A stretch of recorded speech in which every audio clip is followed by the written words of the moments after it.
My name is Michael Burke. I'm the head of the academic core department here. So I'm in charge of implementing all the skills that we need to teach in order to enable our student learning. Essentially, the book we're going to discuss today, I suppose, if it were to have a subtitle, it would be something like Why Skills Matter, or Why the Academic Core is Important. As you know, the Sirius Excellence Program was founded by the Ministry of Education, Culture and Science to stimulate excellence in higher educational programs. Now, what's the current situation for us here in the Netherlands? Well, as we've seen, there's been a recent growth of colleges like this one, undergraduate colleges, but also excellence programs within the larger universities, like honours colleges, and some people represent those colleges, or the junior academy that we just heard about. So there's a lot going on. And in the past few years, there's a kind of growing recognition that, as these points that I've written down here, you know, undergraduate education is important. The whole Bologna process has set that out, you know, by dividing, you know, this is the bachelor and this is the master. The master is graduate education, not undergraduate education. We realize now that skills are important. The kind of skills, the life skills and the study skills that Professor Bock talks about. There's also a growing recognition that to further the Dutch knowledge economy, we have to foster and promote and innovate the young Dutch talent. You know, we really have to pass on these skills to them, otherwise it's not going to happen. And it's no longer a taboo for both students and instructors to say, hey, I want to be good, I want to be excellent. I don't just want to be satisfactory. I mean, that was a taboo for a while. And it's okay now for us to start asking our students, hey, how much did you actually learn in my class? How was I? So that's the background for this particular workshop. Now, the setup. This is essentially what's on your handout. We're going to have a point-by-point discussion with Professor Bock on his book. At all times, we're going to bear in mind those central questions that were given to you beforehand by Sirius, namely, what is the ideal learning environment? And what makes a talented student successful? And what is the role of the teaching staff and their methods?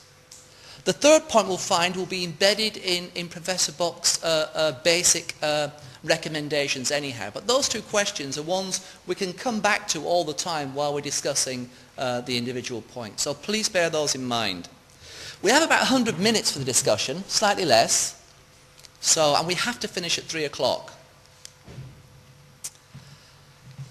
These are also 3 points that are on your handout, on your sheet, that you might want to think about as we're discussing the points. You know, to what extent is what Professor Bock writes about relevant to us? Remember, the first word of his title is "Are underachieving colleges," referring to the United States.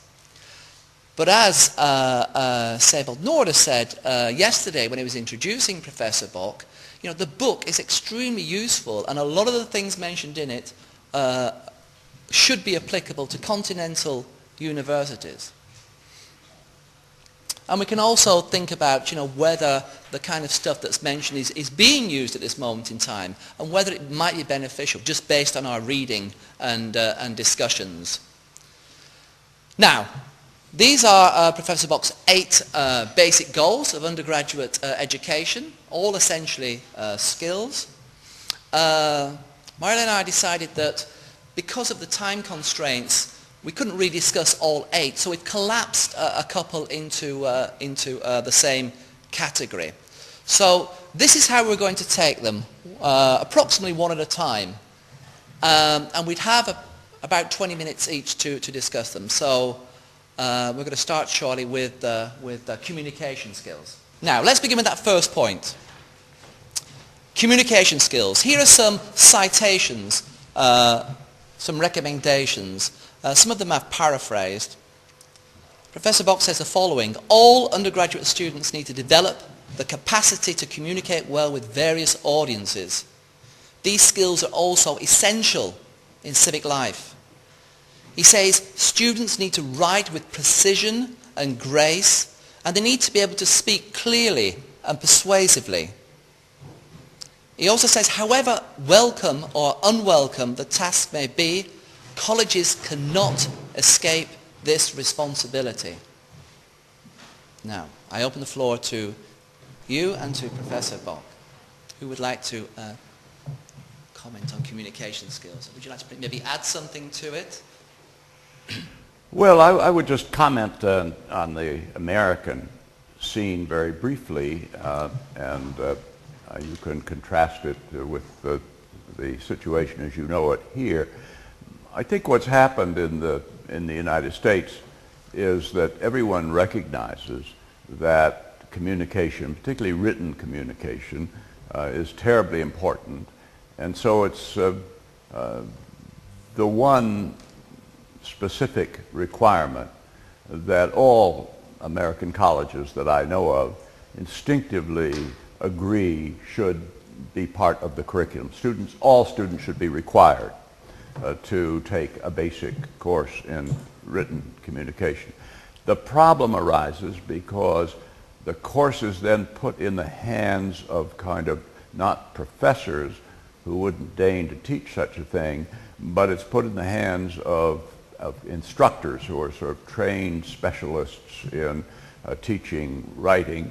The faculty as a whole then feels we have discharged our responsibility and of course relegates the writing staff to a kind of second-rate or secondary status, which obviously doesn't help their morale, but also with a number of exceptions, but in most colleges, I think it's fair to say, believes that it's done its duty if all students have to go through this basic course in written communication.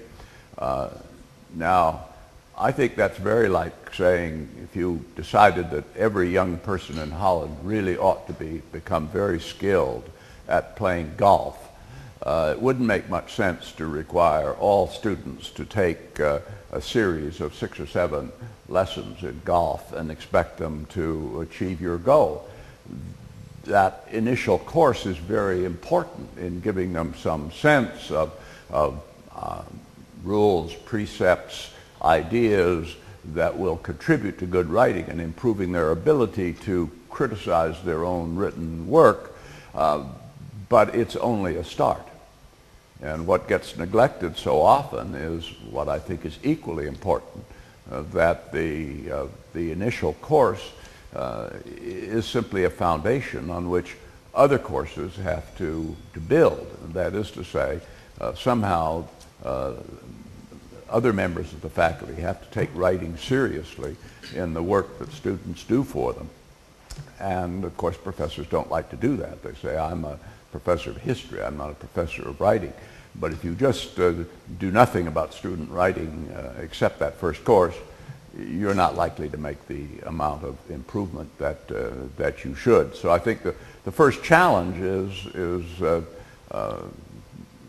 finding a way to give that initial course more respect and standing so that the people who teach it don't feel neglected and looked down upon. But also to do what a number of colleges have managed to do, that's called sort of writing across the curriculum, that at least a number of professors will sign up and agree to pay special attention to the quality of writing, even though the courses that they teach are not specifically about writing.